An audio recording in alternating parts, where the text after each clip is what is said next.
ಕಲಾವಿದರ ಬದುಕು ಬವಣೆ ಅನ್ನುವಂತಹ ವಿಶೇಷ ಕಾರ್ಯಕ್ರಮಕ್ಕೆ ಸ್ವಾಗತ. ನಾನು ಪ್ರಿಯಾಂಕಾ ರಾಠೋಡ್. ವೀಕ್ಷಕರೇ, ಕಲಾವಿದ್ರು ಅಂದ್ರೆ ಒಂದೇ ಒಂದು ಕ್ಷಣದಲ್ಲಿ ತಮ್ಮನ್ನ ಅಳಿಸುವಂತದ್ದು, ನಗಿಸುವಂತದ್ದು, ಜೊತೆಗೆ ರೊಚ್ಚಿಗೂ ಕೂಡ ಎಬ್ಬಿಸ್ತಾರೆ. ಅವರು ಮಾಡುವಂತಹ ಪಾತ್ರದಲ್ಲಿ ಸಂಪೂರ್ಣವಾಗಿ ಲೀನವಾಗಿ ತಮಗೆ ಎಲ್ಲಾ ರೀತಿಯ ಮನರಂಜನೆಯನ್ನ ಅವರು ಕೊಡ್ತಾರೆ. ತಮಗೆ ಬೇಸರ ಆಗಿದ್ರೆ ನಗಿಸ್ತಾರೆ, ದುಃಖ ಆಗಿದ್ರೆ ಆ ನೋವಿನಿಂದ ಹೊರಗಡೆ ತಗೊಂಡ್ ಬರುವಂತದ್ದು, ಅಥವಾ ತಮ್ಗೆ ಯಾವುದೇ ಒಂದು ಭಾವನೆಗಳನ್ನ ವ್ಯಕ್ತಪಡಿಸಬೇಕು ಅನ್ನೋ ಹಾಗಿದ್ರೆ ಹಾಡುಗಳ ಮೂಲಕ ಅಥವಾ ಅವ್ರು ಮಾಡುವಂತಹ ನಟನೆಗಳ ಮೂಲಕ ಪ್ರತಿಯೊಂದನ್ನು ಕೂಡ ಮರೆಸುವಂತಹ ಶಕ್ತಿ ಆ ಕಲಾವಿದರಿಗಿರುತ್ತೆ. ಆದ್ರೆ ಆ ಕಲಾವಿದರಿಗೂ ಕೂಡ ನೋವಿರುತ್ತೆ. ಬದುಕಿನಲ್ಲಿ ಸಾಕಷ್ಟು ಏರುಪೇರುಗಳಿರುತ್ತವೆ. ಅವರಿಗೆ ಆದಂತಹ ಒಂದು ಹಾದಿ ಇರುತ್ತೆ. ಅವ್ರು ನಡೆದು ಬಂದಂತಹ ಆ ಹೆಜ್ಜೆ ಕೂಡ ಅಷ್ಟು ಕಠಿಣವಾಗಿರುತ್ತೆ. ಜೊತೆಗೆ ಎಲ್ಲೋ ಒಂದ್ ಕಡೆ ಒಂದು ಸುಲಭ ಕೂಡ ಆಗುತ್ತೆ.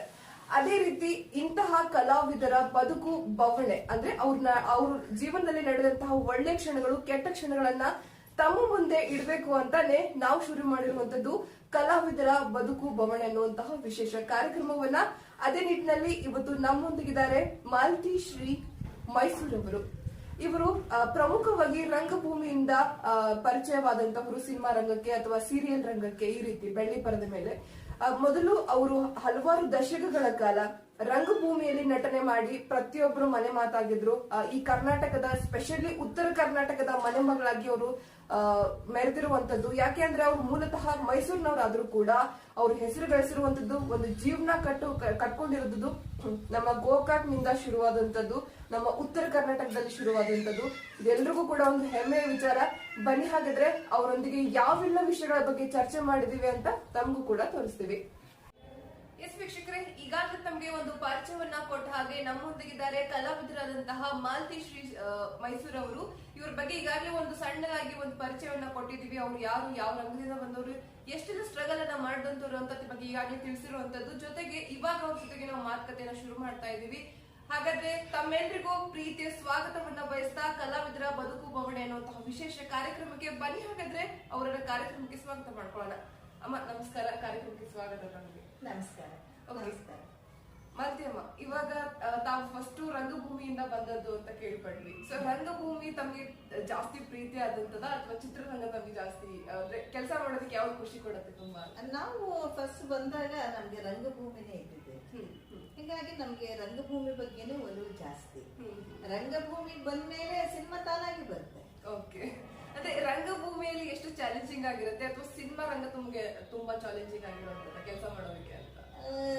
ಸಿನಿಮಾಕ್ಕಿಂತ ನಮ್ಗೆ ರಂಗಭೂಮಿಯಲ್ಲೇ ಚಾಲೆಂಜಿಂಗ್ ಜಾಸ್ತಿ ಮಾಡ್ತಾ ಇದ್ವಿ ನಾವು. ಯಾಕೆಂತಂದ್ರೆ ಅವಾಗ ನಮ್ಮನ್ನ ನೋಡಿದ್ರೆ, ಅಯ್ಯೋ ನೀವು ನೋಡಿದ್ರೆ ಬಹಳ ಸೌಮ್ಯ ಕಾಣ್ತೀರಾ, ಅದಕ್ಕೆ ನಿಮ್ಗೆ ಯಾವಾಗ್ಲೂ ಗೃಹಿಣಿ ಪಾತ್ರನೇ ಕೊಡ್ಬೇಕನ್ಸುತ್ತೆ, ನಿಮ್ಗೆ ಬಜಾರಿ ಪಾತ್ರ ಮಾಡಕ್ ಬರಲ್ಲ, ಆಮೇಲೆ ಕಾಮಿಡಿ ಪಾತ್ರ ಮಾಡಕ್ಕೂ ಬರಲ್ಲ, ನೀವು ಸೌಮ್ಯವಾಗಿರೋದ್ರಿಂದ ನಿಮ್ಗೆ ಗೃಹಿಣಿ ಪಾತ್ರನೇ ಹೆಚ್ಚಿಗೆ ಕೊಡಿರ್ತೀವಿ. ನಾನು ಚಾಲೆಂಜ್ ಮಾಡ್ತಿದ್ದೆ, ಯಾಕೆ ಬರಲ್ಲ? ಹೌದು, ಗೃಹಿಣಿಗೆ ಯಾಕೆ ಹೇಳ್ತೀರಾ ನೀವು ಬೇಕಾದ ಪಾತ್ರಗಳು ಕೊಡ್ರಿ, ನಾವು ಪ್ರಯತ್ನ ಪಡ್ತೀವಿ. ನಾವು ಪ್ರಯತ್ನ ಪಟ್ಟು ನಮ್ಗೆ ಮಾಡಕ್ ಆಗ್ಲಿಲ್ಲ ಅಂದ್ರೆ ನಮ್ಮನ್ನ ಹಿಂದಕ್ಕೆ ತಳ್ಳ್ರಿ. ನೀವು ಗೃಹಿಣಿ ಪಾತ್ರಕ್ಕೆ ಲಾಯಕ್ ಅಂತ ಹೇಳಿ ಹಿಂದೆ ತಳ್ಳಿಬಿಡ್ರಿ. ನೀವು ಇನ್ನು ಹೇಳದಾದ್ರೆ ನೀವೇನೇ ಅದನ್ನ ಡಿಸೈಡ್ ಮಾಡ್ಕೊಂಡ್ ಬಿಟ್ರೆ ನಾವು ಮುಂದೆ ಬರೋದು ಹೇಗೆ? ಖಂಡಿತ ಖಂಡಿತ, ಒಳ್ಳೇದು ಅಂತ ಹೇಳಿ ನಾನು ಅವ್ರ ಹತ್ರ ಜಗಳ ಮಾಡಿ ಆ ಪಾತ್ರಗಳನ್ನ ತಗೊಂಡು ಅದನ್ನ ಕಷ್ಟಪಟ್ಟು ಕಲಿತಿದ್ದೆ. ಆಮೇಲೆ ನಾನು ಹೊಸದಾಗಿ ಮೈಸೂರಿಂದ ಬಂದಿದ್ದೆ. ಮೈಸೂರಿಂದ ಉತ್ತರ ಕರ್ನಾಟಕಕ್ಕೆ ಬಂದಿದ್ದು. ಇಲ್ಲಿ ಭಾಷೆ ನನಗೆ ಅಷ್ಟು ಬರ್ತಿರ್ಲಿಲ್ಲ. ಆ ಟೈಮ್ನಲ್ಲಿ ಅವರು ಕಾಮಿಡಿ ಪಾತ್ರ ನಿನ್ಗೆ ಸರಿ ಆಗೋದಿಲ್ವಾ, ಬ್ಯಾಡ್ವಾ, ನೀನ್ ಮಾಡಕ್ ಆಗೋದಿಲ್ವಾ, ಯಾಕೆ ನೀವು ಹೇಳ್ಕೊಡ್ಲಾರ್ದೆ ನೀವು ಯಾಕೆ ಹೇಳ್ತೀರಿ, ನಾನ್ ಕಲಿತೀನಿ ಬಹಳ ಅಂದ್ರೆ ಎಲ್ರು ಇವತ್ತು ಹೇಳ್ಕೊಟ್ರೆ ನಾಳೆ ಮಾಡ್ಬಿಡ್ಬೋದು, ನಾನು ಇನ್ನೊಂದು 4 ದಿವಸ ಲೇಟ್ ಆಗ್ಬೋದು ನಾನು ಪಾತ್ರ ಮಾಡೋದು. ಪ್ರಾಕ್ಟೀಸ್ ಅಂತೂ ನಾನು ಕೊಡಿ ಅಂತ ಕೇಳ್ತಿದ್ದೆ. ಆಮೇಲೆ ಪ್ರಾಕ್ಟೀಸ್ ಕೊಟ್ಟು ನಾನು ಆ ಪಾತ್ರ ಕಲಿತು ಪಾತ್ರ ಮಾಡಿದ್ಮೇಲೆ ಜನಗಳಿಗೆ ಅಷ್ಟೊಂದು ಇಷ್ಟ ಆಗ್ತಿತ್ತು ಪಾತ್ರ. ಆಮೇಲೆ ಮತ್ತೆ ನಾನೇನಾದ್ರೂ ರಜದ ಮೇಲೆ 2 ದಿನ ಊರಿಗೆ ಹೋದ್ರೆ ಒಂದೇ ಪ್ರಯೋಗ ನೋಡ್ತಿರ್ಲಿಲ್ಲ. ಒಬ್ಬೊಬ್ರು ಸುಮಾರು ಆ ನಾಟಕ ಶುರು ಆಗಿ ಎಷ್ಟು ಒಂದು 50 ಪ್ರಯೋಗ ಹೋಗ್ಲಿ 100 ಪ್ರಯೋಗ ಹೋಗ್ಲಿ ದಿನವಿಡೀ ನೋಡೋ ಅಂತ ಜನನೂ ಇರ್ತಿದ್ರು. ದಿನ ಟಿಕೆಟ್ ತೆಗೆಸ್ಕೊಳ್ಳೋದು, ದಿನ ನಾಟಕ ನೋಡೋದು. ಆದ್ರೆ ನಾವ್ ಯಾರು ಇಲ್ಲ ಅಂತ ಅಂದ್ರೆ ಅವಾಗ ಕೇಳ್ತಿದ್ರು, ಯಾಕೆ ಆ ಮಾತಿಯವ್ರು ಇಲ್ವಾ, ನಾವು ಅವ್ರ ಪಾತ್ರನೇ ನೋಡಕ್ ಬಂದಿವ್ರಿ. ಈ ಮಟ್ಟಕ್ಕೆ ಕಾಮಿಡಿ ಪಾತ್ರ ಹೆಸರು. ಸೊ ಇವಾಗ ತಾವು ಇಷ್ಟೆಲ್ಲ ಕಷ್ಟಪಟ್ಟು ಅವ್ರ ಜೊತೆ ಆರ್ಗ್ಯೂ ಮಾಡಿ ಇಂಥದ್ದೇ ಪಾತ್ರ ಬೇಕು ನನ್ಗೆ, ನಾನ್ ಮಾಡ್ತೀನಿ ಅಂತ ಕೇಳಿ ತಗೊಂಡಾದ್ಮೇಲೆ ತಾವು ಯಶಸ್ವಿ ಕೂಡ ಆದ್ರಿ ಅದ್ರಲ್ಲಿ. ಸೊ ತಮಗೆ ತುಂಬಾ ಇಷ್ಟವಾದಂತಹ ಪಾತ್ರ ಯಾವುದು? ನಾನು ಈ ಪಾತ್ರವನ್ನ ಮಾಡ್ಬೇಕು ಆದ್ರೆ ನಾನು ತುಂಬಾ ಇನ್ವಾಲ್ವ್ ಮಾಡ್ತೀನಿ, ತುಂಬಾ ಎಂಜಾಯ್ ಮಾಡ್ಕೊಂಡು ಮಾಡ್ತೀನಿ ಅನ್ನುವಂತಹ ಪಾತ್ರ ಯಾವುದು ಅಂತ? ನಾನ್ ಆತರ ಇಂಥದ್ದೇ ಮಾಡ್ಬೇಕು ಇದನ್ನೇ ಮಾಡ್ಬೇಕು ಅಂತ ಏನಿಲ್ಲ. ನನಗೆ ಯಾವ ಪಾತ್ರ ಕೊಟ್ರು ಅದನ್ನ ಎಂಜಾಯ್ ಮಾಡ್ಕೊಂತ ಖುಷಿಯಿಂದ ಅಷ್ಟೇ ಕಾಳಜಿ ತಗೊಂಡು ಅಷ್ಟೇ ನೀಟಾಗಿ ಕಲ್ತ್ಕೊಂಡು ಎಲ್ರು ಮನ್ಸ್ಗೂ ತಾಕೋಂಗ್ ಮಾಡ್ತೀನಿ. ಈಗ ನಾವೊಂದು ಪಾತ್ರ, ಈಗ ಮೊದಲು ನಾನು ಕಾಮಿಡಿ ಮಾಡಿರ್ತೀನಿ, ಆಮೇಲೆ ಟ್ರಾಜಿಡಿ ಕೊಡ್ತಾರೆ ನನಗೆ. ಅವಾಗ ಬಂದು ನಾಟಕ ನೋಡ್ತಾ ಇದ್ದ ಜನ ಆ ಪಾತ್ರ ನೆನಪಿಗೆ ಯಾರಿಗೂ ಬರಲ್ಲ. ಇದಕ್ಕೇನೆ ಇದೇ ಪಾತ್ರ ಅವ್ರು ನೋಡ್ತಾ ಅವ್ರು ಎಷ್ಟು ಇದೇ ಚೆನ್ನಾಗಿ ಕಾಣುತ್ತಲ್ಲ, ಅದಕ್ಕಿಂತಲೂ ಚೆನ್ನಾಗಾಗತ್ತಲ್ಲ ಅಂತಾರೆ. ಮತ್ತೆ ಇದು ಬಿಟ್ಟು ಬಜಾರಿ ಪಾತ್ರ ಮಾಡಕ್ ಹೋದ್ರೆ ಅದನ್ನ ನೋಡಿದ್ರೆ ಅದ್ರಲ್ಲೇ ಅವ್ರು ಮುಳುಗೋಗ್ಬಿಡ್ತಾರೆ. ಸರಿ ಸರಿ. ಅಂದ್ರೆ ತಾವು ಯಾವುದೇ ಒಂದು ಪಾತ್ರ ಕೊಟ್ರು ಕೂಡ ತಮಗೆ ಒಟ್ಟಾರೆ ಇಷ್ಟ ಅನ್ನೋದು ನಟನೆ ಅನ್ನೋದು ತಮಗೆ ಇಷ್ಟ. ಯಾವ ಪಾತ್ರ ಕೊಟ್ರು ಅದ್ರಲ್ಲಿ ತಾವು ಇನ್ವಾಲ್ವ್ ಆಗ್ಬಿಡ್ತಾರೆ. ಹೌದು, ಆ ಪಾತ್ರನೇ ನಾನಾಗ್ಬೇಕು. ಆ ಪಾತ್ರನೇ ನಾನಾದ್ರೆ ಆ ಪಾತ್ರ ಎಲ್ರಿಗೂ ಇಳಿಸೋ ಹಂಗೆ. ಎಕ್ಸಾಕ್ಟ್ಲಿ ಮೇಡಮ್, ತಾವು ಹೇಳಿದ ಮಾತು ತುಂಬಾ ಕರೆಕ್ಟ್ ಆಗಿತ್ತು. ಯಾಕೆಂತಂದ್ರೆ ಕಲಾವಿದ್ರು ಯಾವ ರೀತಿ ಅಂದ್ರೆ ಒಂದು ನೀರಿನ ರೀತಿ, ಯಾವ ಪಾತ್ರೆಗೆ ಹಾಕಿದ್ರು ಕೂಡ ಅವ್ರು ಅದೇ ಪಾತ್ರೆ ಒಂದು ಶೇಪ್ ಅನ್ನ ತಗೋಬೇಕಾಗುತ್ತೆ. ಹಂಗಾದಾಗ್ಲೇನೆ ಒಂದು ಹೆಸರು ಮಾಡಕ್ ಸಾಧ್ಯ, ಆ ರಂಗದಲ್ಲಿ ಅವ್ರು ಉಳ್ಕೊಳ್ಳೋದಿಕ್ ಸಾಧ್ಯ. ತುಂಬಾ ಖುಷಿ ಆಗುತ್ತೆ ತಮ್ಮ ಮಾತುಗಳನ್ನ ಕೇಳ್ತಾ ಇದ್ರೆ. ತಮಗೆ ರಂಗಭೂಮಿಗೆ ಬರಬೇಕು ಅಂತ ಇಂಟ್ರೆಸ್ಟ್ ಬಂದಿದ್ದೆ ಯಾವಾಗ? ಯಾಕೆಂತಂದ್ರೆ ಅಂದ್ರೆ ತಮ್ದು ಹಿನ್ನೆಲೆ ಅಂದ್ರೆ ಕುಟುಂಬದ ಹಿನ್ನೆಲೆ ಆ ರೀತಿ ಇತ್ತ, ಅಥವಾ ಯಾರನ್ನಾದ್ರೂ ನೋಡಿ ತಾವು ಸ್ಫೂರ್ತಿಗೊಳಗಾದ್ರೆ ಹೇಗೆ? ಅದು ನಾನು ಅವಾಗ ತುಂಬಾ ಚಿಕ್ಕವಳು, 7-8 ವರ್ಷದವಳು. ಆ ಹಿನ್ನೆಲೆನೂ ನಮಗ್ ಗೊತ್ತಾಗಲ್ಲ, ಮುನ್ನೆಲೆನೂ ಗೊತ್ತಾಗಲ್ಲ, ನಮಗೆ ಏನಿಲ್ಲ. ಆದ್ರೆ ಏನು ಅದನ್ನ ನೋಡ್ತಿದ್ವಿ ನಾವು. ಒಂದು ಡ್ರಾಮಾ ಮಾಡ್ತಿದ್ರು, ಈಗ ಎಲ್ಲಾರು ಸೇರಿ ಆ ಊರಿನಲ್ಲಿ ಎಲ್ಲಾರು ದುಡ್ಡು ಹಾಕೊಂಡು ಒಂದು ಶನಿ ಪ್ರಭಾವ ಅಂತ ನಾಟಕ ಮಾಡೋರು. ಬೆಳಗ್ಗೆ ತನಕ ಮಾಡ್ತಿದ್ರು, ರಾತ್ರಿ ಶುರು ಆದ್ರೆ ಬೆಳಗ್ಗೆ 6 ಗಂಟೆ ತನಕ ಮಾಡ್ತಿದ್ರು. ಆಮೇಲೆ ಲವಾಕುಶ ಅಂತ ಗುಬ್ಬಿ ಕಂಪನಿಯವ್ರದ್ದು ಮೈಸೂರಿನಲ್ಲಿ ಕ್ಯಾಂಪ್ ಆಗ್ತಿತ್ತು. ಈ ತರದೆಲ್ಲ ನೋಡುವಾಗ ನಮ್ಗೇನೋ ಒಂಥರ ಆಕರ್ಷಣೆ. ಆ ಬಣ್ಣ ಬಣ್ಣದ ಲೈಟು, ಬಣ್ಣ ಬಣ್ಣದ ಬಟ್ಟೆ, ಇದನ್ನೆಲ್ಲ ನೋಡಿ ಆಕರ್ಷಣೆ. ನಾವು ಅದನ್ನ ಮಾಡ್ಬೇಕು ಅನ್ನೋದು, ಆ ಮಾತು ಕಲ್ತ್ಕೊಂಡು ಬರೋದು. ನಾವು ನಿಂತ್ಕೊಂಡು ಒಂದು ಟವಲ್ ತಗೊಂಡು ಹಾಕೊಂಡು ಅದೇ ಇದು ಡ್ರೆಸ್ ಹಾಕೊಂಡು ಸೀರೆನೋ ಹಾಕೊಳ್ಳೋದು, ಏನೋ ಮಾಡ್ಕೊಂಡು ಅದನ್ನೇ ಮಾತಾಡೋದು. ನಮ್ದೆಲ್ಲ ನೋಡಿ ಇದು ಓದಕ್ ಸಹಿತ ನಮಗೆ ಅಷ್ಟು ಗಮನ ಇರ್ತಿರ್ಲಿಲ್ಲ. ನಾನು ಓದೇ ಇಲ್ಲ. 3ನೇ ಕ್ಲಾಸ್ ಮುಗೀತು, 4ನೇ ಕ್ಲಾಸ್ ಹೋಗೋ ತನಕ ಅಷ್ಟೇನೆ, ನಮ್ದೇನು ಇಲ್ಲ. ಈ ಕಡೆಗೆ ಒಲವು ಜಾಸ್ತಿ. ಹೀಗಾಗಿ ಇವಳಿಗೆ ನಾಟಕದ ಹುಚ್ಚು ಬಿಡಲ್ಲ ಅಂತೇಳಿ ಅಷ್ಟರಲ್ಲೇ ಅಪ್ಪ ಅಮ್ಮನ ತಿಳ್ಕೊಂಡ್ಬಿಟ್ರು. ಹೀಗಾಗಿ ನಾನು ನಾಟಕ ಕಂಪನಿಗೆ ಸೇರಿಸು. ನನ್ನ ಒಂದು ಆ ನಾಟಕದ ಕಲಾವಿದೆ ಆಗ್ಬೇಕು ಅನ್ನೋ ಆತುರತೆ ಇದನ್ನೆಲ್ಲ ನೋಡಿ ಅವ್ರಿವ್ರು ಇಲ್ಲ ಕಲಾವಿದೆ ಆಗ್ತಾರೆ ಇಲ್ಲ ಅಂತೇಳಿ ಒಂದು ಅವಕಾಶ ಶುರು ಮಾಡಿದ್ರು. ತಾವು ಮೊದಲು ನಿಭಾಯಿಸಿದಂತಹ ಪಾತ್ರ ಯಾವುದು ಮೇಡಮ್? ನನ್ಗೇನಾಗಿತ್ತು, ಬಾಲ ಪಾತ್ರ ಕೊಡುವಾಗ ನಾವು ಒಂಥರ ಯಾವ್ದು ಟೆನ್ಷನ್ ಇರಲ್ಲ ನಮ್ಗೆ. ಬಾಲ ಪಾತ್ರದಲ್ಲಿ ಅವ್ರು ಏನ್ ಹೇಳ್ಕೊಡ್ತಾರೆ ಮಾತಾಡ್ಬಿಡ್ತೀವಿ, ಭಯ ಅನ್ನೋದು ಇರಲ್ಲ ನಮಗೆ. ಅದು ಹುಡುಗಾಟದ ವಯಸ್ಸು ಅವಾಗ. ಆಮೇಲೆ ನಮ್ಗೆ 74ನೇ ಇಸ್ವಿಲಿ ಉತ್ತರ ಕರ್ನಾಟಕದ ಕಡೆ ಬಂದೆ ನಾನು. ಆಗ ನನಗೆ 16-17 ವಯಸ್ಸು. ಅವಾಗ ನಾನು ವಿಚಾರ ಮಾಡ್ತೇನೆ, ಧೈರ್ಯ ತಗೊಂಡೇನೋ ಕಂಪ್ನಿ ಕಡೆಗೆ ಬಂದ್ಬಿಟ್ಟೆ.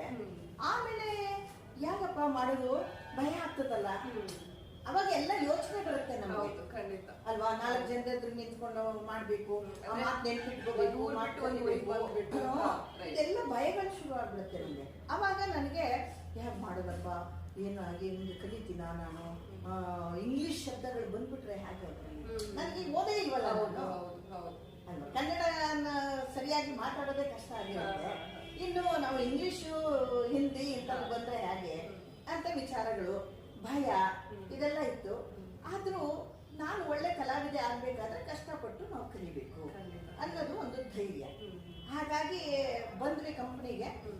ಬಂದಾಗ ಅವಾಗ ನಮ್ಮ ಮೈಸೂರಿಂದ ಬಂದಾಗ ನನಗೆ ಏನು ಅಂದ್ರೆ ಹಾಲು ಹಣ್ಣು ಅಂತ ಏನ್ ಇರ್ತಿತ್ತಲ್ಲ, ನನಗೆ ಆ ಶಬ್ದಗಳು ಸರಿಯಾಗಿ ಬರ್ತಿರ್ಲಿಲ್ಲ. ಹಾಲು ಹಣ್ಣು. ಹೌದು, ಆ ಕಡೆ ಒಂದು ಆ ಕಡೆ ಭಾಗದ ಜನ ಅದೇ ರೀತಿ ಮಾತಾಡುವಂಥದ್ದು. ದಾವಣಗೆರೆಯಿಂದ ಆಚೆಗೆ ಹೋದ್ರೆ ಅಲ್ಲೇ ಬೆಳೆದಿದ್ದು ಅದು ಮಾಮೂಲಿ. ಅದು ಅವ್ರೆ ಈ ಕಡೆ ಬಂದಾಗ ಅದನ್ನ ಸರಿಯಾಗಿ ಶುದ್ಧವಾದ ಕನ್ನಡ ಮಾತಾಡ್ಬೇಕು ಅಂತೇಳಿ ನಮ್ಮ ಗುರುಗಳು BT ಮುಖ್ಯಮನೆಯವರು, ಗೋಕಾಕ್ನವರೇ, ಗೋಕಾಕ್ ಕಂಪನಿ ಅಂತ ಇತ್ತು, ಶಾರದ ಸಂಗೀತ ನಾಟಕ ಮಂಡಳಿ, ಅದೇ ಕಂಪ್ನಿಗೆ ನಾನು ಫಸ್ಟ್ ಬಂದಿದ್ದು. ಅವರೇ ನನ್ನ ಗುರುಗಳು, ಅವರೇ ನನ್ನ ನಾಲಿಗೆಯನ್ನು ತಿದ್ದಿದ್ದು. ಕಾಳಿಕಾದೇವಿ ಹಾಗೆ ರಾಜ್ಕುಮಾರ್ ನಾಲಿಗೆ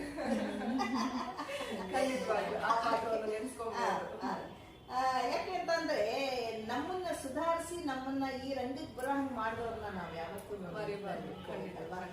ಹಾಗೆ ಒಳ್ಳೆ ಚೆನ್ನಾಗಿ ಮಾತಾಡೋದನ್ನ ಇದನ್ನ ಎಲ್ಲ ಕಲಿಸಿದ್ರು. ಆಮೇಲೆ ಅವರ ಮಗಳು ಅಳಿಯ ಅವ್ರ ಮನೆಯಲ್ಲೇ ನನ್ನನ್ನ ಇಟ್ಟಿದ್ರು. ಯಾಕಂದ್ರೆ ಅವಾಗ ನನಗೆ ಒಂದು ಮಧ್ಯೆ ಇದ್ರ ವಯಸ್ಸು, ಸಣ್ಣ ವಯಸ್ಸು, ಅಲ್ಲಿ ಇಲ್ಲಿ ಬಿಟ್ರೆ ಇದಾಗಲ್ಲ ಅಂದ್ಬಿಟ್ಟು ನಮ್ಮ ಅಕ್ಕ ಅವ್ರಿಗೆ ಜವಾಬ್ದಾರಿ ವಹಿಸಿ ಊರಿಗೆ ಹೋಗಿದ್ರು ನನ್ನ ಬಿಟ್ಟು. ನನ್ನ ತಂಗಿನ ನೋಡ್ಕೊಳ್ಳೋ ಜವಾಬ್ದಾರಿ ನಿಮ್ದ್ರಿ ಹಂಗಿಂತ. ಅವಾಗ ಸರಿ ಇಲ್ಲ, ನನ್ನ ಮಗಳ ಮನೇಲೆ ಇಟ್ಟಿರ್ತೀನಿ ಬಿಡಮ್ಮ ಅಂತ ಹೇಳಿ ಶಶಿಕಲಾ ಅಂತ ಹೇಳಿ MS ಕೋಟೇಶ್ವರ ಅವ್ರ ಮನೆಯಲ್ಲೇ ಇಟ್ಟಿದ್ರು. ಅವ್ರಿಗೆ ಹೇಳ್ಕೊಡ್ತಿದ್ರು, ಬಿಡ್ತಿರ್ಲಿಲ್ಲ. ಆಡ್ತಿದ್ದೆ ನಾನು ಅವ್ರನ್ನ, ಇದನ್ನ ಹೇಳ್ಕೊಡ್ರಿ ಅಂತ. ಆ ಪಾತ್ರ ಕಲಿತು ನಾನು ಸ್ಟೇಜ್ ಮೇಲೆ ಮಾಡೋ ತನಕನೂ ನನಗೆ ಸಮಾಧಾನ ಇರ್ತಿರ್ಲಿಲ್ಲ. ಅವ್ರು ನಾನಲ್ಲಿ ಏನಾದ್ರು ಕೈಯಲ್ಲಿ ಸ್ಕ್ರಿಪ್ಟ್ ತಗೊಂಡು ಬರ್ತಾ ಇದ್ದೀನಿ ಅಂದ್ರೆ ತುಂಬಾ ಉಚ್ಕೊಂಡು ಮಲ್ಕೊಂಡ್ಬಿಡ್ತಿದ್ದೆ. ನನ್ನ ಜೀವಾಗ ಇದ್ದಾಳೆ, ಶಶಿ ನೀನೇ ಅದೇನು ಹೇಳ್ಕೊಟ್ಬಿಟ್ಟು ಅಂತ ಹೆಂಡತಿಗೆ ಹೇಳ್ಬಿಡೋರು.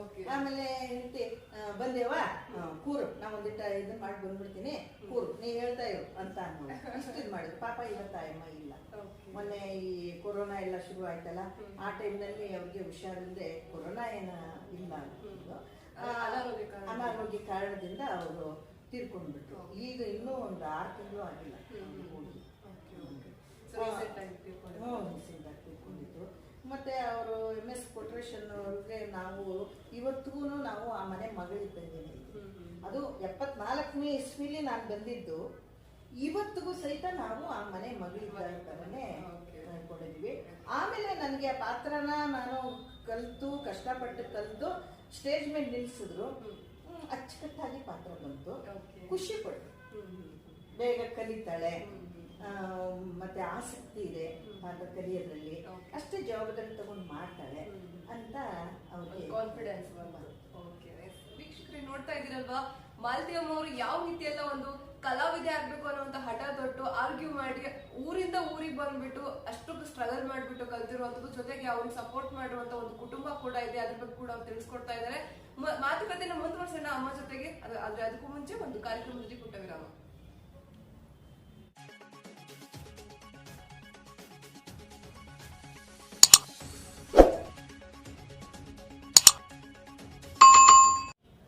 ವಿರಾಮದ ನಂತರ ಕಾರ್ಯಕ್ರಮಕ್ಕೆ ಮತ್ತೊಮ್ಮೆ ಸ್ವಾಗತ. ವೀಕ್ಷಕರೇ, ನೀವು ನೋಡ್ತಾ ಇದ್ದೀರಾ ವಿಶೇಷ ಸಂಚಿಕೆ ಕಲಾವಿದರ ಬದುಕು ಬವಣೆ ಅನ್ನುವಂಥದ್ದು. ಮೊದಲನೇ ಸಂಚಿಕೆ ನಮ್ಮ ಜೊತೆಗಿದ್ದಾರೆ ಮಾಲತಿ ಶ್ರೀ ಮೈಸೂರು ಅವರು. ಬನ್ನಿ ಹಾಗಾದ್ರೆ ಅವ್ರ ಜೊತೆಗೆ ಮಾತುಕತೆಯನ್ನ ಮುಂದುವರ್ಸೋಣ.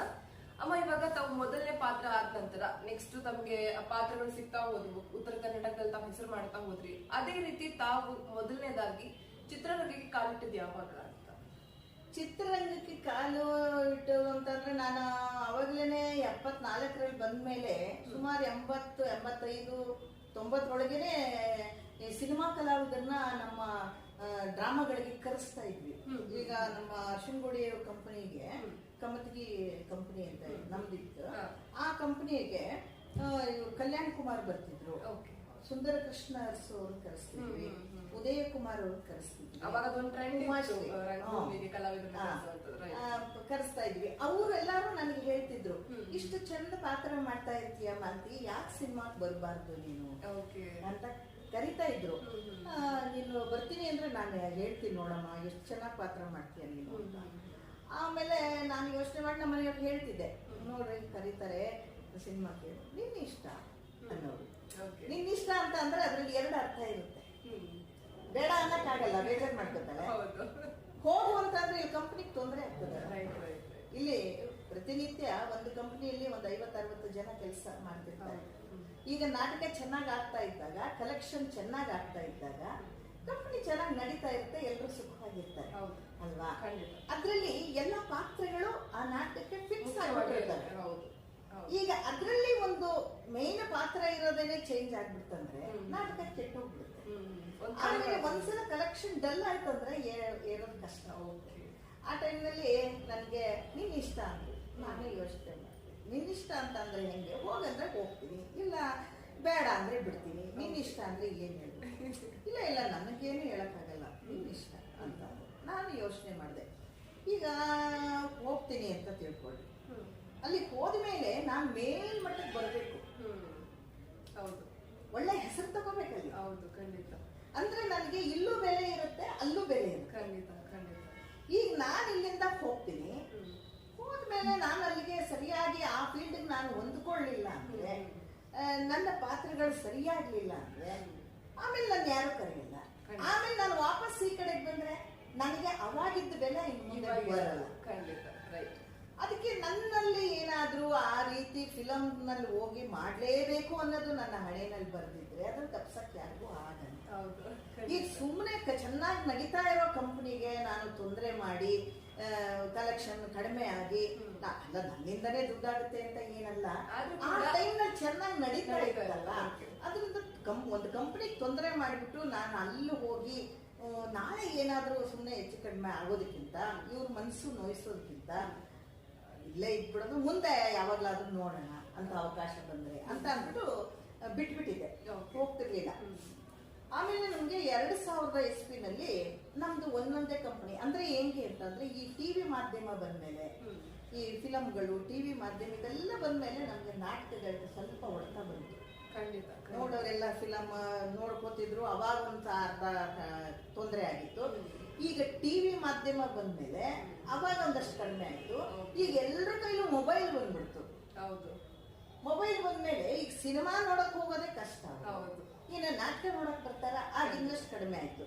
ಆ ಟೈಮ್ ನಲ್ಲಿ ನಮ್ದು 4 ಕಂಪನಿ ಇದ್ದಿತ್ತು, 2 ಕಂಪನಿಗೆ ಬಂದು ಇಳ್ದಿತ್ತು. ಆಮೇಲೆ ಇದು ತೊಂದರೆ ಆಯ್ತು ಅಂದ್ಬಿಟ್ಟು ಇನ್ನೊಬ್ರಿಗೆ ವಹಿಸ್ಕೊಟ್ಬಿಟ್ರು ಕಂಪ್ನಿನ. ನಮ್ಮ ಯಜಮಾನ ವಹಿಸ್ಕೊಟ್ಟಾಗ ಸರಿ ಅವರು ಊರು ಸೇರ್ಕೊಳ್ಳೋರಿದ್ರು, ನಾನು ಊರಿನಲ್ಲಿ ಇರ್ತೀನಿ, ಅವಾಗ ಬಂದು ಕಂಪ್ನಿನ ನೋಡ್ಕೊಂತ ಹೋಗ್ತೀನಿ ಅಂದ್ರು. ಆಮೇಲೆ ನನಗೆ ವಿಚಾರ ಬಂತು, ನಾನು ಕೇಳಿದೆ, ನೀವೇನೋ ಹೋಗಿ ಊರಿಗೆ ಸೇರ್ಕೊಡ್ತೀರಿ, ನಾನೇನು ಮಾಡಬೇಕು? ನೀ ಪಾತ್ರ ಮಾಡು, ಕಂಪ್ನಿ ಇಲ್ವಾ ನಮ್ದೆ, ಪಾತ್ರ ಮಾಡು. ಈಗ ಅವ್ರಿಗೆ ವಹಿಸ್ಕೊಟ್ಬಿಟ್ಟಿದ್ದೀರಿ ಅಂದಾಗ ಅವ್ರ ಕಂಪ್ನಿ, ಹೌದು, ನಮ್ಮ ಸಂಬಂಧ ಇಲ್ಲ. ಅದಕ್ಕೆ ನಾನು ಪಾತ್ರ ಮಾಡಿ ಅವ್ರ ಕೈಯಿಂದ ನಾನು ಸಂಭಾಳಿಸ್ಕೋಬೇಕು. ಇಲ್ಲಿವರೆಗೂ ನನ್ನ ಗಂಡನೇ ಮಾಲೀಕ ಆಗಿ 50 ಜನ 4 ಕಂಪನಿಯಲ್ಲಿ 200-300 ಜನಕ್ಕೆ ಪೇಮೆಂಟ್ ಕೊಡುವಂತ ಒಂದು ಮಾಲೀಕನ ಹೆಂಡತಿಯಾಗಿ ನಾನು ಅವ್ರ ಕಡೆಯಿಂದ ಇಸ್ಕೊಳ್ಳೋದು. ಆಮೇಲೆ ಇತ್ತೀಚೆಗೆ ಏನಾಗ್ಬಿಟ್ಟಿದೆ ಅಂತ ಅಂದ್ರೆ, ಕಾಮಿಡಿ ಡಬಲ್ ಮೀನಿಂಗ್ ಜಾಸ್ತಿ ಆಗ್ತಾ ಇದೆ. ಈಗ ನಾನು ಅವ್ರು ಮಾತಾಡಿದ್ರೆ ನಾನು ಮಾತಾಡ್ಬೇಕು. ನನಗೆ ನಾವು ಗಂಭೀರವಾಗಿ ನಾಟಕಗಳಲ್ಲಿ ಪಾತ್ರಗಳು ಮಾಡ್ಕೊಂತ ಬಂದಿರೋರು, ಈಗಿನ ಇದಕ್ಕೆ ನಮಗೆ ಹೊಂದಕ್ಕೆ ಆಗೋದು ಕಷ್ಟ ಆಗ್ತದೆ, ಹಿಂಸೆ ಆಗ್ತದೆ. ಅದಕ್ಕಿಂತ ಈಗ ಹೆಂಗಿದ್ರು ನನ್ನ ಮಗಳನ್ನ ಮೈಸೂರಿನಲ್ಲಿ ನಿರ್ಮಲಾ ಕಾನ್ವೆಂಟ್ನಲ್ಲಿ ಓದೋಕೆ ಬಿಟ್ಟಿದ್ದೀನಿ. ಈಗ ಅವಳಿಗೆ ಯಾರು ಇಲ್ಲ ಈಗ ಹತ್ರ, ಅದಕ್ಕೆ ಸ್ವಲ್ಪ ದಿವಸ ನನ್ನ ಮಗಳ ಹತ್ರ ನಾನು ಹೋಗ್ಬಿಡ್ತೀನಿ, ಅಲ್ಲೇ ಇರ್ತೀನಿ ನಾನು ಅಂತೇಳಿ ಕಂಪನಿಯಿಂದ ಸೀದಾ ಮೈಸೂರಿಗೆ ಹೋಗ್ಬಿಟ್ಟೆ. ಮೈಸೂರಿಗೆ ಬಂದು ಮಗಳ ಜೊತೆನಲ್ಲೇ ಇದ್ದೆ ನಾನು. ಆಮೇಲೆ ನಮ್ಮ ಪರಿಚಯದವರೆಲ್ಲ ಅಲ್ಲಿ ನಾನು ನಾಟಕದವಳಂತ ಹೇಳ್ಕೊಡುವಂಗಿಲ್ಲ ಮೈಸೂರಲ್ಲಿ. ಯಾಕೆ ಅಂತ ಅಂದ್ರೆ ನಮ್ಮ ಅಕ್ಕಂದಿರು ಅವರೆಲ್ಲರೂ ಸಂಬಂಧಿಕರುಗಳು ಏನಾದ್ರು ತಿಳ್ಕೊಂಡ್ಬಿಡ್ತಾರೆ, ನಾಟಕ ಕಂಪನಿಯಲ್ಲಿ ಪಾರ್ಟ್ ಮಾಡ್ತಾರೆ ಅಂತ ಅಂದ್ರೆ ಅವಮಾನ ಆಗ್ತದೆ. ಆಮೇಲೆ ನಮ್ಮ ಮಕ್ಕಳನ್ನೆಲ್ಲ ತಗೊಂಡಿರೋರು ದೊಡ್ಡ ದೊಡ್ಡ ಮನೆಗಳಿರ್ತವೆ, ಅವರು ನಿಮ್ ಚಿಕ್ಕಮ್ಮ ನಾಟಕದಲ್ಲಿ ಮಾಡ್ತಾರೆ ಅಂತ ಎಲ್ಲ ಅಂದಿಸ್ತಾರೆ ಅಂತ ಅನ್ನೋರು ನಾಟಕದ ಸುದ್ದಿನೇ ತೆಗಿಬೋದು. ಅಂದ್ರೆ ಒಂದು ಅವಮಾನದ ರೀತಿಯಲ್ಲಿ ನೋಡ್ತಾ ಇದ್ದಾರೆ, ಬೆಲೆ ಇರಲಿಲ್ಲ, ಕೆಲಸ ಇರಲಿಲ್ಲ. ಅದಕ್ಕೆ ಸರಿ ಏನ್ ಮಾಡೋದು ಅಂದ್ಬಿಟ್ಟು ನಾನು ಯಾರ ಹತ್ರನೂ ಹೇಳ್ಕೊಂಡಿರ್ತಿರ್ಲಿಲ್ಲ. ನಮ್ಮ ಅಕ್ಕ ಮೈಸೂರಿಂದ ಬೆಂಗಳೂರಿಗೆ ಬರ್ತಿದ್ರು, ರಾಜಕೀಯದಲ್ಲಿ ಇದ್ರು, ಈಗಿಲ್ಲ, ಅವಳು ತೀರ್ಕೊಂಡ್ಬಿಟ್ಲು.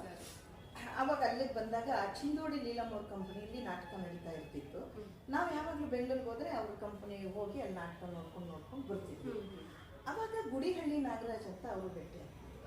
ಅವರು ನಮ್ಮ ನಾಟಕಗಳನ್ನೆಲ್ಲ ನೋಡೋರು. ಬೆಂಗಳೂರಿನಲ್ಲಿ ಒಂದು 2 ವರ್ಷ ಕ್ಯಾಂಪ್ ಮಾಡಿದ್ವಿ ನಾವು ಗುಬ್ಬಿ ರಂಗಮಂದಿರದಲ್ಲಿ. ಅವಾಗೆಲ್ಲ ನಾಟಕ ನೋಡ್ತಿದ್ರು. ನಮ್ಮ ಪಾತ್ರಗಳಂದ್ರೆ ಅವ್ರಿಗೆ ಭಾರಿ ಅಭಿಮಾನ, ನಮ್ ಕಂಡ್ರೆ ಅಷ್ಟೇ ಅಭಿಮಾನ. ಅವರು ಏನ್ ಮೇಡಮ್ ನೀವು ಈಗ ಕಂಪನಿ ನಿಂತೋಗ್ಬಿಡುತ್ತಂತೆ, ಇಲ್ಲವಂತೆ, ವಹಿಸ್ಕೊಟ್ಬಿಟ್ರಂತೆ. ಹೌದು, ಬೇರೆಯವ್ರಿಗೆ ವಹಿಸ್ಕೊಟ್ರು, ಅದಕ್ಕೆ ನಾನು ಇಲ್ಲಿ ಮೈಸೂರಿನ ಮಗಳ ಹತ್ರ ಇದ್ದೀನಿ. ಅಲ್ಲ, ನಿಮ್ಮಂತ ದೊಡ್ಡ ದೊಡ್ಡ ಕಲಾವಿದರೆಲ್ಲಾರು ಬಿಟ್ರೆ ನಾಟಕ ಕಂಪನಿ ಹೆಂಗೆ ಬೆಳಿಬೇಕು ಅಂತ ಕೇಳ್ತೀವಿ. ಅವಾಗ ಎಲ್ಲರೂ ಏನ್ ಮಾಡುದು, ಅಲ್ಲಿ ಕಲಾವಿದರು ಇದ್ದಾರೆ, ಹಿಂಗಾಗಿ ಬಂದಿವಿ, ಮತ್ತೆ ನೀವು ಬೇರೆ ಕಂಪ್ನಿಗೆ ಹೋಗ್ಬೋದಲ್ಲ ಅಂತ ಕೇಳಿದ್ರು. ನಾನು ಇಲ್ಲ, ನಾನು ಇನ್ನೊಂದು ಕಂಪ್ನಿ ಪಾತ್ರ ಮಾಡೋದಕ್ಕೆ ನನಗೆ ಮನಸ್ಸಾಗಲ್ಲ, ಸ್ವಾಭಿಮಾನ, ಕಲೆಗೆ ಅವಮಾನ ಮಾಡ್ಬೇಕು ಅಂತ ಅಲ್ಲ ನನ್ನ. ಆದ್ರೆ ನಾನು ಒಂದು ಕಂಪನಿ ಮಾಲೀಕರ ಹೆಂಡತಿಯಾಗಿ ಇನ್ನೊಂದ್ ಕಡೆಗೆ ಹೋಗಿ ದುಡಿಬೇಕಲ್ಲ ಅನ್ನೋ ಒಂದು ನೋವೆಲ್ಲೋ ಕಾಡುತ್ತೆ. ಅದಕ್ಕೆ ನಾನು ಹೋಗ್ಲಿ ಹಾಗಾದ್ರೆ ಸೀರಿಯಲ್ ಅಲ್ಲಿ ಸಿನಿಮಾದಲ್ಲಿ ಮಾಡ್ಬೋದಲ್ಲ ಒಳ್ಳೆ ಅವಕಾಶ ಸಿಕ್ಕಿದ್ರೆ ನಮ್ಮನೆಯವ್ರು ಒಪ್ಪಿಗೆ ತಗೊಂಡು ಅವರು ಒಪ್ಪಿಗೆ ಕೊಟ್ರೆ ನಾನು ಮಾಡ್ತೀನಿ ಅಂತ ಹೇಳಿದೆ. ಆಮೇಲೆ ಅವರು ಹಾಗಾದ್ರೆ ನಾನು ಕೆಲವು ಕಡೆ ಹೇಳಿರಲಿಲ್ಲ, ಹೇಳಿರಿ ನೋಡೋಣ ಅಂದ್ಬಿಟ್ಟು ಆಮೇಲೆ ನಮ್ಮನೆಯವ್ರಿಗೆ ಫೋನ್ ಮಾಡಿದೆ, ಹಿಂಗೆ ಈಗ ಕರೀತಾರೆ ಸೀರಿಯಲ್ನಲ್ಲಿ ಮಾಡ್ಬೋದಾ ಅಂತ ಕೇಳಿದೆ. ಅವಾಗ ಅವರು ನೋಡು ಮತ್ತೆ ಸ್ವಲ್ಪ ನೋಡ್ಕೊಂಡು ಇದು ಮಾಡಬೇಕು ನಾನು ಅನ್ನಿಸ್ತು. ಯಾಕೆ ಅಂತಂದ್ರೆ ಯಾವುದೇ ಗಂಡ ಆಗಲಿ ಹೆಂಡತಿನ ಸಲೀಸಾಗಿ ಇನ್ನೊಂದ್ ಕಡೆಗೆ ಪಾತ್ರ ಮಾಡೋಕ್ಕೆ ಕಳ್ಸೋಕೆ ಮನಸ್ಸಿಲ್ಲ. ನನಗೆ ಅವ್ರ ಮನಸ್ಸಿನ ಒಂದು ಮಿಡಿತ ಏನು ಅನ್ನೋದು ಅರ್ಥ ಆಯ್ತು. ನಾನಂದೆ ನನ್ನ ಗೌರವಕ್ಕೆ ಧಕ್ಕೆ ತರುವಂತ ಯಾವ ಕೆಲಸನೂ ನಾನು ಮಾಡಲ್ಲ. ಆಮೇಲೆ ಅಲ್ಲಿ ನನಗೆ ಒಂದು ಬೆಲೆ ಇದ್ದಾಗ ಒಂದು ಒಳ್ಳೆ ಪಾತ್ರ ಸಿಕ್ಕಾಗ ಮಾತ್ರ ನಾನು ಹೋಗ್ತೀನಿ ಅಂತ ಅಂದೆ. ಆಯ್ತು. ಆಮೇಲೆ ಅವರು ಗುಡಿಹಳ್ಳಿಯವರು ಅಲ್ಲಿ ಇವರು ನಾಗತಿಹಳ್ಳಿ ಚಂದ್ರಶೇಖರ್ ಅವರು, ಆಮೇಲೆ ನಾಗಾಭರಣ ಅವರು, ಇವ್ರಿಗೆಲ್ಲರಿಗೂ ನಾನು ಪರಿಚಯ ಮಾಡಿಸಿದೆ. ಆಮೇಲೆ ಜಗದೀಶ್ ಜಗ್ಗು ಜಾದುಗಾರ್ ಅಂತ ಇದ್ದರು. ಅವ್ರು ಭಾಳ ಅಕ್ಕ ಅಕ್ಕ ಅಂತ ಭಾಳ ಹಚ್ಕೊಂತಿದ್ರು. ನಮ್ಮ ಕಂಪ್ನಿ ಪಾರ್ಕ್ ಮಾಡಕ್ ಬರೋರು. ಅವರು ಎರಡು ಕಡೆ ಕರ್ಕೊಂಡು ಹೋಗಿ ನನಗೆ ಪರಿಚಯ ಮಾಡಿಸಿದ್ರು. ಹೀಗಾಗಿ ಒಂದೊಂದೇ ಅವಕಾಶಗಳು ಸಿಕ್ತು. ಆ ನಂತರ ಸಿನಿಮಾದ್ದು ತಾನೇ ಬಂತು. ತಾವು ಮೊದಲು ಸ್ಟಾರ್ಟ್ ಮಾಡಿದ್ದು ಸೀರಿಯಲ್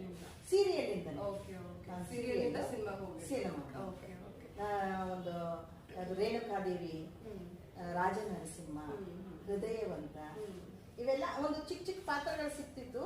ಅಸಮಾಧಾನ ಬಹಳ ಆಗ್ತಿತ್ತು. ಆದ್ರೂ ಕಲೆ ಅಂತ ಅಂದಾಗ, ಕಲಾವಿದರು ಅಂತ ಅಂದಾಗ ಎಂತದೇ ಪಾತ್ರ ಇದ್ರು ಮಾಡ್ಬೇಕಲ್ಲ. ಯಾಕಂದ್ರೆ ಪಾತ್ರ ಚಿಕ್ಕದ ದೊಡ್ಡದು ಎರಡು ಕಡೆ ಮಾಡ್ಬೇಕಾದ ಘಟನೆ ಇದೆ ಅಲ್ವಾ. ಆ ಎರಡು ಕಡೆ ನಾವು ಓದಿಸ್ಬೇಕಾಗಿದ್ದು ನಮ್ಮ ಕಲಾವಿದರ ಗುಣ. ಬುಕ್ ಆಗಿ ಬಂದಿರ್ತೀವಿ ಅಂತ ಅಂದಾಗ ಅದ್ರ ಪಾತ್ರ ಚಿಕ್ಕದಿದ್ರು ಪರವಾಗಿಲ್ಲ ಮಾಡ್ಬೇಕು ಅಂತೇಳಿ ವಿಷ್ಣುವರ್ಧನ್ ಜೊತೆನಲ್ಲೇ ಇರ್ತಿತ್ತು. ಒಂದೇ ಸೀನ್ ಆದ್ರೂ ಪರವಾಗಿಲ್ಲ ಅಂತ ಮಾಡ್ತಿದ್ದೆ. ಆಮೇಲೆ ರೇಣುಕಾ ದೇವಿಲಿ ಒಳ್ಳೆ ಪಾತ್ರ ಸಿಕ್ತು.